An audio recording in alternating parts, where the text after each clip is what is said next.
옛날 영화 중에 이 매트릭스란 영화가 있었습니다.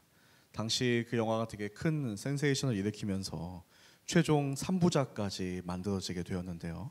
이 마지막 세 번째 영화인 이 매트릭스 리볼루션이 이 홍보를 할 때 제가 그때 이제 비엔나에 있었는데 그 오페라 하우스 앞 길거리에 이렇게 포스터들이 붙어 있는 것을 보았습니다. 당시 광고 게시판에는 이런 글귀가 적혀 있었는데요. 바로 Everything that has a beginning has an end. 모든 시작이 있는 것은 끝이 있다라고 하는 그런 글귀가 포스터에 적혀 있었습니다. 이 살면서 정말 그렇구나라고 하며 느껴질 때가 있습니다. 처음 이 요한계시록을 시작할 때는 도저히 끝날 것 같아 보이지가 않았는데요. 근데 오늘 드디어 마지막 이 22장으로서 계시록의 대장정이 마무리가 되지 않습니까? 우리 개인의 인생도 그렇고 또 우리 살고 있는 이 땅도 결국 끝을 맞이할 것이다라고 요한계시록은 반복해서 이야기하고 있습니다. 왜냐하면 우리는 영원한 존재가 아니라 분명한 시작이 있었던 존재이기 때문에 역시 분명한 끝도 모두가 맞이할 것이라고 말하고 있는 것이죠. 이 시작과 끝이 있다는 것은 뭐 믿는 사람이나 안 믿는 사람이나 뭐 타 종교인이나 또는 무신론자든 어느 나라 사람이든 간에 모두가 다 동의하는 진리입니다. 다만 우리가 어디서부터 시작하게 되었고 또 끝나면 어디로 가는지 거기에 대한 의견은 모두가 다 다른 것이죠. 이 성경에 대해서 이에 대해서 어떻게 말씀하고 있나요? 13절 말씀을 제가 한번 읽어 보겠습니다. 나는 알파와 오메가요, 처음과 마지막이요, 시작과 끝이다. 말씀은 매우 분명합니다. 모든 생명은 하나님으로부터 나왔고 그리고 모든 생명은 다시 하나님께 돌아간다라고 이야기합니다. 결국 우리 인생의 종착점은 무신론자들이 주장하는 아무것도 없는 공허가 아니고 불교에서 말하는 아예 끝도 없는 반복되는 윤회 사상도 아니라 마지막에는 분명 모두가 하나님 앞에 다 서게 될 것이다라고 요한계시록은 말씀하고 있습니다. 저희 12절 말씀 함께 읽어보도록 하겠습니다. 시작. 보라, 내가 속히 갈 것이다.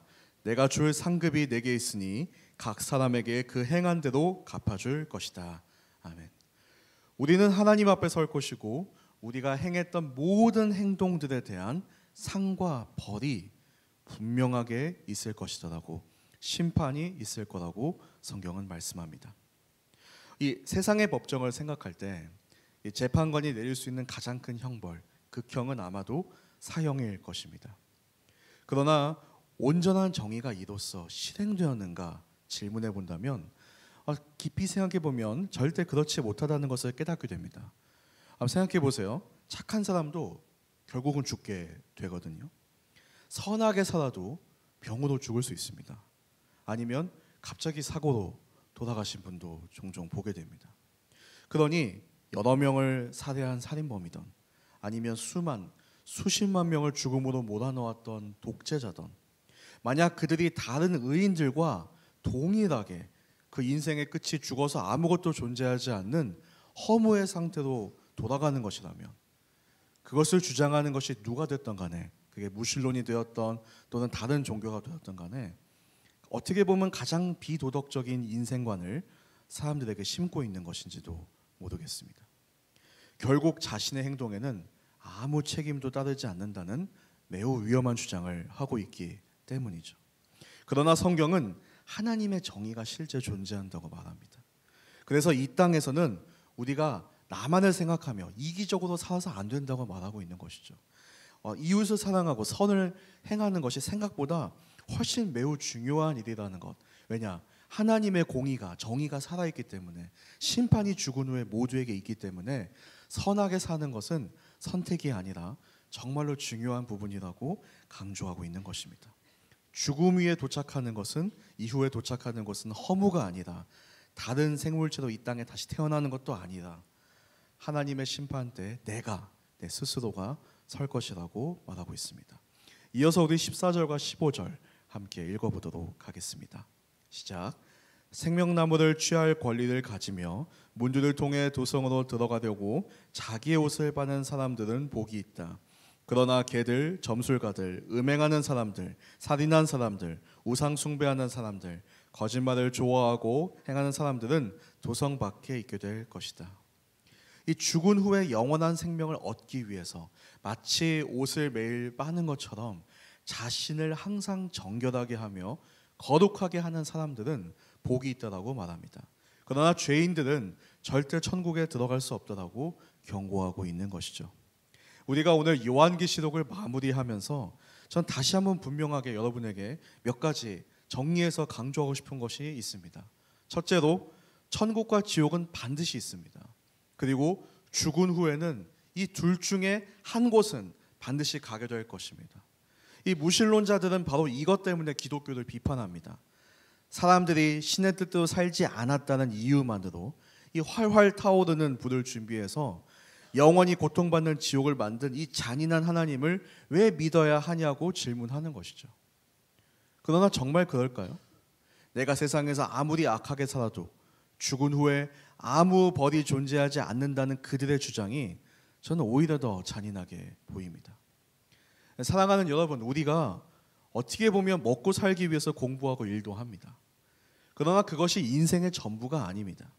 지금의 삶은 죽음이라고 하는 분명한 끝이 있는 한시적인 삶이기 때문에 우리는 끝이 없을 영원한 삶을 생각하면서 지금부터 어떻게 살아야 할지 고민해야 하는 것이죠. 이 없어질 세상에 집중하는 것이 아니라 영원하신 하나님께 집중하면서 우리의 일상을 만들어 가야 하는 것입니다. 세상의 성공이 내 개인의 죽음을 막지 못합니다.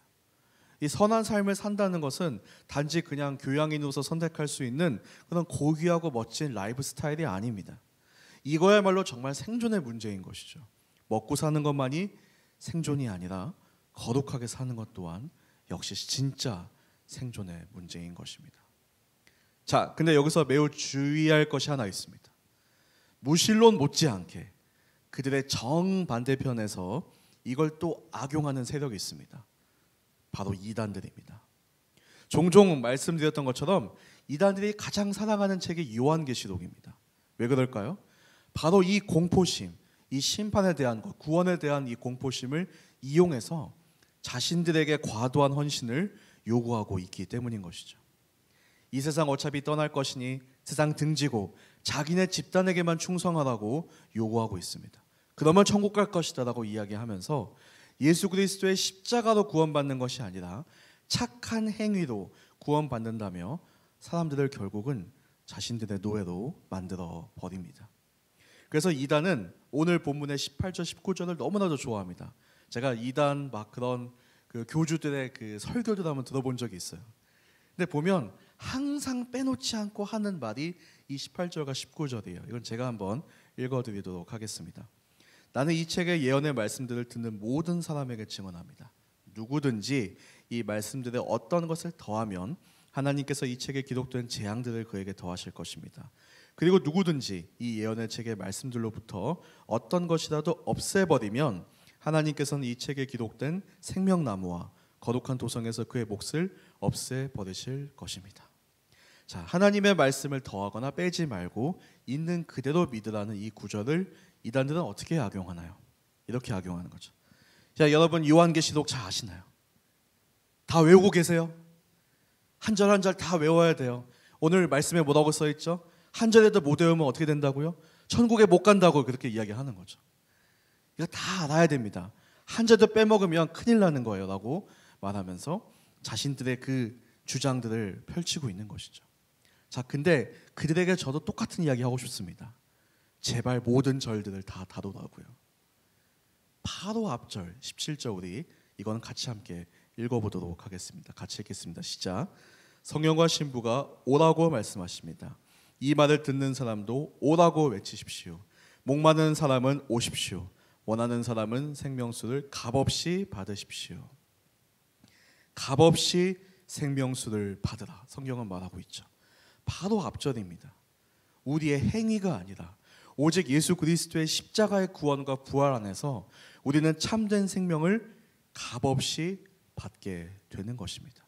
절대 행위 구원이 아니고 하나님의 은혜로 구원받았음을 말하면서 그것 또한 역시 그 메시지 또한 빼지 말고 함께 전하라고 이야기하고 있는 것이죠. 자, 근데 다른 이단이 있습니다. 자, 이름은 일부러 거론하지 않을게요. 공격받을 수 있으니까. 근데 이걸 또 틀어서 이렇게 이야기해요. 어차피 믿음으로 구원받는다는데 행위가 뭐가 중요한가라는 것이죠. 이제 마음대로 살면 되지 않아? 어차피 은혜로 구원받는 거, 우리 한번 의인 됐으면 죄인은 더 이상 아니야. 회개 기도도 하면 안 돼. 우리 그런 게 더 필요해? 라고 이야기하는 것이죠. 그래서 마음대로 살아도 된다고 주장하는 이단들이 꽤 많이 있습니다. 근데 여러분, 죄를 안 짓는다는 생각, 즉 내가 하는 행동이 다 옳다라는 생각은 엄청 위헌천만한 주장인 것이죠. 이 독일의 나치도요, 자신들의 행동이 매우 옳다고 생각했습니다. 예수님을 죽인 유대인들을 말살하는 것이 성경적이라고까지 주장한 이들도 있었어요. 그러나 말씀은 분명하게 이야기합니다. 우리는 모두 다 하나님의 은혜가 필요한 죄인입니다. 그것을 우리는 매일 깨달을 수밖에 없다고 이야기합니다. 그래서 구원은 오직 십자가의 은혜로, 그것을 믿음으로써 받는 것입니다. 우리가 예수님의 십자가와 부활을 명확하게 믿고 있다면 반드시 천국에 들어갈 것입니다. 그리고 반드시 천국에 갈 것이기에 우리는 하나님의 심판의 보좌 앞에 설 것이라는 것도 확신할 수 있는 것이죠. 저희가 2주 전에 계시록 20장에도 읽었듯이 우리의 행동 하나하나가 다 성경에 보면 기록되고 있다고 써 있습니다. 책에 기록되고 있다. 그거를 가지고 심판할 것이다라고 말씀하고 있는 것이죠. 그것은 하나님이 무슨 디테일에 좀 뭔가 빠져서 막 하나하나 기록하는 뭐 그런 집념을 말하는 것이 아니라 그만큼 한 사람 한 사람의 행동, 말, 모든 것들이 기록해야 될 만큼, 하늘에 기록되어야 될 만큼 소중하다는 것을 보여주고 있습니다. 하나님은 그만큼 우리의 삶에 하나하나에 관심을 갖고 계시다는 것을 말씀을 보여주고 있는 것이죠. 자, 구원받지 못할까 봐 불안해하는 헌신과 순종이 아니라 확실히 구원받았고 이 땅이 전부가 아님을 깨달았기 때문에, 그래서 세상의 흐름에 따르는 것이 아니라 하나님께 집중하며 그 뜻대로 살아가려고 노력하는 것입니다. 자, 이단들이 주장하는 행위 구원이 가짜라는 것을 아주 간단한 실험을 해보면 알 수 있어요. 제가 예전에 한번 스스로 해봤는데요. 뭐냐면 아침에 일어나서 저녁 잠잘 때까지 단 오늘 하루만 절대 죄를 짓지 않아 보겠다라고 결심을 해보는 겁니다. 그 말은 어떤 뜻이냐면 나만 위하는 이기적인 생각을 절대 품지 말아보자. 상처 주는 말은 또는 거짓된 내용, 내가 알지 못하는 이야기들을 하지 말자. 누굴 미워하거나 험담하지도 말고 미련하거나 게으름 피우지도 말고 성실하게 하루를 꽉 채워 살면서 어려운 동료나 이웃을 보면 절대 지나치지 말고 다 도와주며 살자고. 이 몽동 아마 끝도 없을 거예요. 여기까지만 들어도 대충 감이 오시지 않나요? 제가 이 결심을 하고 나서 한 2초 뒤인가 카톡이 왔어요. 카톡을 보면서 열을 받았죠. 그리고 또 그러다가 갑자기 바로 이어서 인스타를 봤어요. 게으름을 피우기 시작해서 그때 제가 깨달은 것은 뭐냐면 최소한 나는, 뭐 다른 사람 여러분도 어떨지 모르겠지만 나는 행위 구원으로는 절대 천국에 갈 수 없구나 깨달았습니다. 제가 그래서 이단을 안 믿는 가장 중요한 이유 중에 하나 이것입니다. 저는 미련해서 믿을 수가 없을 것 같아요. 그런 열심을 내기가 저는 좀 힘들 것 같습니다.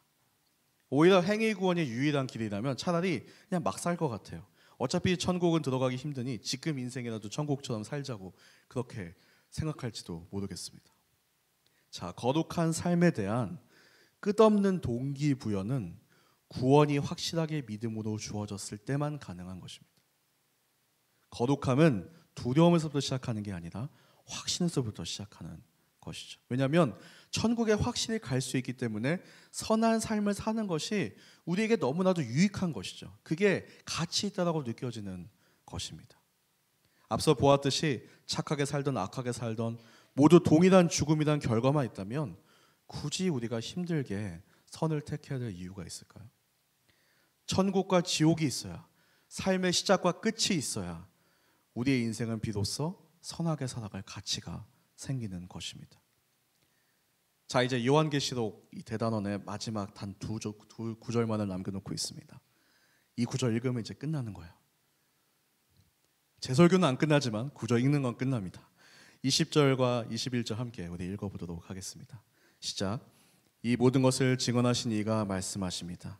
참으로 내가 속히 갈 것이다. 아멘. 주 예수여 오시옵소서. 주 예수의 은혜가 모든 사람들과 함께 있기를 빕니다. 아멘. 예수님은 우리에게 말씀하십니다. 참으로 내가 속히 너에게 갈 것이다. 그 말씀에 우리는 이렇게 대답합니다. 아멘. 히브리어로 네, 그렇습니다. 주 예수님 속히 오십시오. 빨리 오셔서 이 세상의 전쟁 등 이 악을 완전히 끝내주십시오. 계시록 말씀에 약속하신 것처럼 악이 없는 그 곧 다가올 미래에 우리의 소망이 있습니다. 지금 이 땅에 불이익을 당하더라도, 미련하다는 말을 듣더라도 선하고 거룩하게 살아갈 인내가 주님이 곧 오실 거기 때문에, 그래서 기대하며 나아갑니다. 그 주님의 마음이, 그 주님의 은혜가 우리 모두에게 있기를 축복합니다.